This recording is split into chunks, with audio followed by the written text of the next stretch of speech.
ఓం సాయి శ్రీ సాయి జయ జయ సాయి. ఓం సాయి శ్రీ సాయి జయ జయ సాయి. ఓం సాయి శ్రీ సాయి జయ జయ సాయి. ఓం సాయి శ్రీ సాయి జయ జయ సాయి. ఓం సాయి శ్రీ సాయి జయ జయ సాయి. सच्चिदानंद सद्गुरु साईनाथ महाराज की जय. श्री साई दरबार महाराज की जय. ముందుగా శ్రీ సాయి దర్బార్ అద్దాల మందిరంలోని సాయినాథునికి శతకోటి పాదాభి వందనములు. అలాగే ఈ సాయి దర్బార్ అద్దాల మందిరం నిర్వహిస్తున్న మస్తాయి గారికి పాదాభి వందనాలు చేస్తున్నాం. 2002లో విజయదశమికి భిక్షాటన అంటే తెలియదు మాకు. అసలు ఆ భిక్షాటనకి పేరు ఇచ్చాను. ఇవ్వగానే డ్రాలో పేరు వచ్చింది. అసలు ఎవరి రమాదేవి ఎక్కడ అమ్మాయి అని అందరూ అనుకున్నాం. తర్వాత ఒక ఆమె తెలిసిన ఆమె వెళ్ళి చెప్పింది అనమాట, ఇట్లా మీ పేరు వచ్చిందని. అది ఏందో తెలియదు, కానీ ఎంత ఆనందమో తెలియదు అనమాట.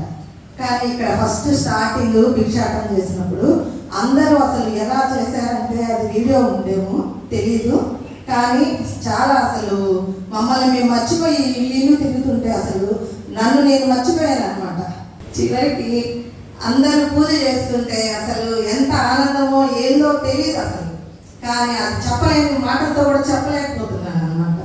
అంత ఆనందం పొందాము. అలాగే ఇప్పటికి 15 సంవత్సరాలైనా ఇక్కడ భిక్షాటనకి పేరిస్తున్నా.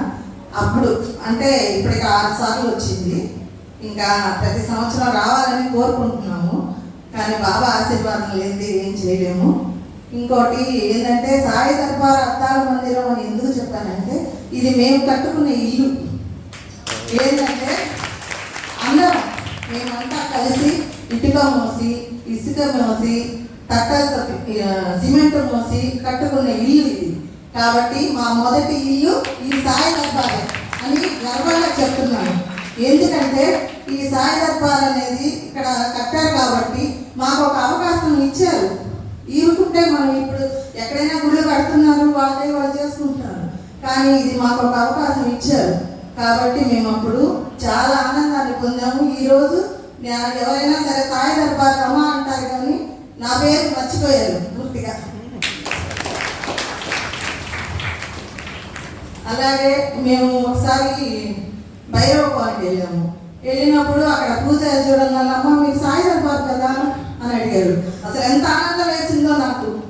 భైరవపాన్ వెళ్ళినప్పుడు అక్కడ వాళ్ళు నన్ను చూసి మీరు సాయి దర్బారు సాయి కదా రండి సాయి పూజ చేస్తుండ్రు అని పిలిచినప్పుడు వాళ్ళెవరో మనకు తెలియదు, కానీ నన్ను గుర్తుపెట్టి అక్కడ చెప్పారు కాబట్టి నాకు చాలా సంతోషం వేసింది. ఆమె ఇంటికి వచ్చి ఎంత చెప్పాను మా పిల్లలందరికీ. ఒకసారి నాకు బాగలేదు, నారాయణ హాస్పిటల్లో అడ్మిట్ అయ్యాము. అడ్మిట్ అయిన తర్వాత బీపీ వచ్చేసి 380 కంట్రోలే కావట్లా. సరే ఇంకా బతకదేమో 3 రోజులు ఉంచితే కానీ ఏ విషయం చెప్పమని చెప్పారు. సరే నేను ఏడుస్తూ ఉన్నాను, ఎంతో ఏడుస్తున్నాను, కానీ పిల్లలు ఏమైపోతారా, నేను నమ్మిన దేవుడు నాకు అన్యాయం చేస్తాడా అని అనుకుంటున్నానే, కానీ ఏమి అసలు ఇది కావట్లేదు. నా పక్కన ఉన్న ఆమె ఎవరో నాకు తెలియదు. నేను ఏడుస్తున్నది చూసి అమ్మ నువ్వు నమ్మిన ఆయన సామాన్యుడా, నువ్వెందుకు ఏడుస్తున్నావు అని ఆమె అడిగింది నన్ను.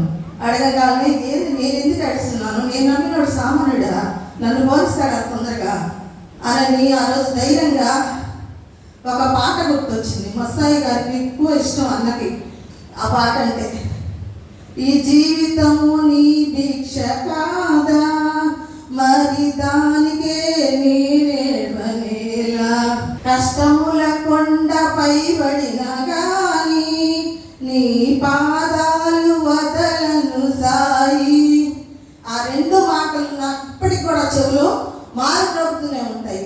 ఆ 2 లైన్స్ కానీ ఇప్పటికి కూడా అది పాడుకొని ధైర్యంగా ఉంటుంది. నా బాధ అయిపోయినా కానీ నీ భిక్ష నీ బిడ్డ నువ్వు ఎప్పుడైనా తీసుకెళ్ళు, కానీ అది నీ బాధ్యత, దానికి నేనేం అడ్డాను నాయనా అని చెప్పి ఎప్పుడు చెప్పుకుంటుంటాను. నేను ఫస్ట్ షిరిడీలో అడుగుపెట్టింది మన సాయి దర్బార్ తరఫునే. అంటే 25 సంవత్సరాలు నా కోరిక. చిన్నప్పటి నుంచి బాబాని కొలుస్తున్నాను కానీ అంటే అక్కడికి టంకురోడ్ బాబా గుడికి వెళ్ళేదాన్ని. అక్కడ పూజారి వచ్చి మా ఫ్రెండ్కి వాళ్ళ ఆయన మా నాన్నది టెంకాయలు హోల్సేల్ అన్నది అనమాట. నాన్న టెంకాయలు తెస్తుంటే ఆ టెంకాయ ఒకటి ఎత్తుకోబోయేది, చక్కెర ఎత్తుకోబోయేది, బాబా కొట్టేది. ఆ చక్కెర ప్రసాదంగా అందరికీ పంచేవాళ్ళం. కానీ ఇంట్లో కొట్టి తింటే అదంతా టేస్ట్ అనిపించేది కాదు. కానీ అక్కడికి వెళ్ళి ఆయన దగ్గర కొట్టి ఆయన ప్రసాదంగా చేసి ఇచ్చినప్పుడు ఎంతో రుచిగా ఉండేది. మా అమ్మోళ్ళు అయ్యప్ప భక్తులు, కానీ ఎందుకమ్మా సాయిబులు అయినా ఆయన దగ్గరికి వెళ్తున్నాం అనేవాళ్ళు. కానీ అమ్మ నాకు తెలియదు అవన్నీ, ఎందుకు అక్కడికి వెళ్తే కొంచెం మనశ్శాంతి ఉంటుంది అని చెప్పి అక్కడికి వెళ్ళేదాన్ని. అంటే తెలీదు ఆ ప్రసాదం మన ఇంట్లో తీసుకెళ్ళి పెడితే కూడా ఎంతో ఆనందంగా ఉండేది అనమాట. ఆ విధంగా ఆయనతో అనుబంధం ఏర్పడింది. తర్వాత ఇక్కడ గుడి కట్టిన తర్వాత ఇక్కడికి రావడం స్టార్ట్ చేశాను. అప్పటి నుంచి ఇప్పటి వరకు వేరు తిరగలేదు నేను. సాయి దర్బారులో బాబా సన్నిధిలో నేనొక సమిధనై వెలిగిపోనా, ఎన్ని జన్మల పుణ్యము చేసినాను, నీ నామ స్మరణ చేయు భాగ్యము కలిగే. సాయి దర్బారులో ఆ జన్మాంతము నీ పాద సేవ చేయు భాగ్యమివ్వుమా. సాయి దర్బారులో బాబా సన్నిధిలో నేనొక సమిధనై వెలిగిపోనా. మేము భజన మండలి సభ్యులుగా అందరూ మా భజన మండలి వాళ్ళు సప్తాహం వస్తుంటే అమృతం తాగాలని మేము పొందే ఆనందము ఎవరు అనుభవించలేరు అనుకుంటాను. ఆ సప్తాహం వస్తుంటే మా ఆనందము చెప్పతరం కాదనమాట. మేము ఎంత అమృతం తాగుతామో మాకే తెలుసు. పనులు ఉంటాయి, ఎన్నో ఉంటాయి, చుట్టాలు వస్తారు, అందరూ వచ్చినా కానీ ఈ వెళ్ళిపోతులే మా ఇంటికి వస్తే తలిపేసుకొని గుడికి వెళ్ళిపోద్ది అని చెప్పి రావడం మానేస్తాను. అయినా కానీ మేము పట్టించుకోవాలి. ముందు మాకు ఎవరు కావాలి? బాబా కావాలి, తర్వాతే అందరూ. ఆయన ఏదైనా చేయగలరు. వీళ్ళంతా ఏం చేస్తారు? వస్తే ఉంటే నా పక్కోటి ఉండిపోతారు, ఏదో చెప్తారు, అంతవరకే. కానీ ఈ బాబాను నమ్ముకొని ఇదైన వాళ్ళు ఎవ్వరూ లేరు. అది కంఠావాదంగా చెప్తున్నాను. పారాయణ మహాయజ్ఞం గురించి చెప్పాలంటే ప్రతిరోజు పారాయణ మేము ఏదో పారాయణ కూడా మేము అందరికీ ఇళ్లలో చేస్తున్నాము. కొంచెం ముఖ్యమైన వాళ్ళకి అలా కొంతమందికి ఒక 9 మందిని మా భజన మండలి సభ్యులు వెళ్ళి పారాయణ చేస్తున్నారు. అలాగే మేము అందరం కలిసి వెళ్ళి చేస్తాము అన్నమాట. చేస్తే అక్కడ చదువుతూ ఉంటాము. మామూలుగా మా పారాయణ మనసులో చదువుతూ ఉంటాము, కానీ అంతా ఇది అర్థమయ్యేది కాదు. చదివేస్తాము, అర్థం చేసుకుంటానికి అంత వెళ్ళలేదు. అంటే మనం ఇంకా చిన్న బుర్రలే కాబట్టి ఇంకా అంత తెలిగేంత నాలెడ్జ్ లేదు. కానీ ఇప్పుడు ఏంటంటే ఈ పారాయణ వల్ల మనకి 3 క్వశ్చన్స్ ఇస్తారు. ఏం క్వశ్చన్స్ వస్తాయా? ఆ అధ్యాయంలో ఎన్ని క్వశ్చన్స్ ఉన్నాయా? 6 అంటే ప్రతిరోజు 3 క్వశ్చన్స్ ఇస్తారు. 6 రోజులకి 6 3 18 క్వశ్చన్స్ వస్తున్నాయి. అవి ఎట్లా ఏంది అనేది వాటి గురించి మననం చేసుకుంటూ ఆ అధ్యాయాన్ని మళ్ళా చదువుతూ రేపేం క్వశ్చన్స్ వస్తాయా, రేపేమి మనం వినాలా అనేది ఎదురు చూస్తుంటాం అన్నమాట.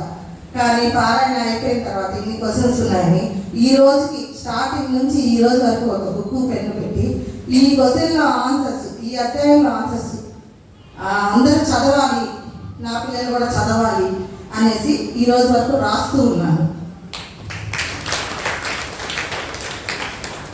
గుర్తుగా ఉండాలి. ఎప్పుడైనా సరే సచేత్ ప్రతీయంగానే ఈ అధ్యాయంలో ఈ క్వశ్చన్ ఆన్సర్స్ ఉన్నాయి అని వాళ్ళు చదువుకునేటట్టు అర్థమయ్యేటట్టు ఉండాలి. కాబట్టి మా పిల్లలు కూడా సచేత్ర పారాయణ చేస్తుంటారు. కానీ ఈ అర్థమయ్యేటట్టు వాళ్ళకి తెలియదు కదా, అంటే సత్సంగాలకు వెళ్ళరు, అందువల్ల అర్థం కాదు. సత్సంగానికి వెళ్ళినా కూడా అన్నీ అర్థం కావు. ఇట్లా చదవడం వల్ల పదే రిపీట్ చేయడం వల్ల ఎంతో కొంచెమైనా మనకి అర్థమవుతుంది. అందువల్ల నాకు కొంచెం ఇప్పుడే అమృతం తాగాలని అందులోకి దిగాను. కానీ కొంచెం తాగుతున్నాము. ఇంకా అందరూ మన భక్తులందరూ కూడా ఆ అమృతాన్ని తాగాలని మనస్ఫూర్తిగా మరొకసారి కోరుకుంటున్నాను. నక్షత్ర రూపంలో ఈరోజు బాబా మా ఇంటికి వస్తున్నాడు. చాలా ఆనందంగా ఉంది. ఈ ఆనందానికి అయితే అవధులు లేవు. కొనుక్కుంటాము కాదని కాదు, కానీ ఆయనకై ఆయన ఎంచుకొని వస్తున్నారు చూసావా, అది ఆనందం. తర్వాత ఈ అవకాశం, ఈ సాయి దర్బార్లో సేవ చేసుకునే అవకాశం ఇచ్చిన మదన్న గారికి ధన్యవాదాలు తెలుసుకుంటున్నాను.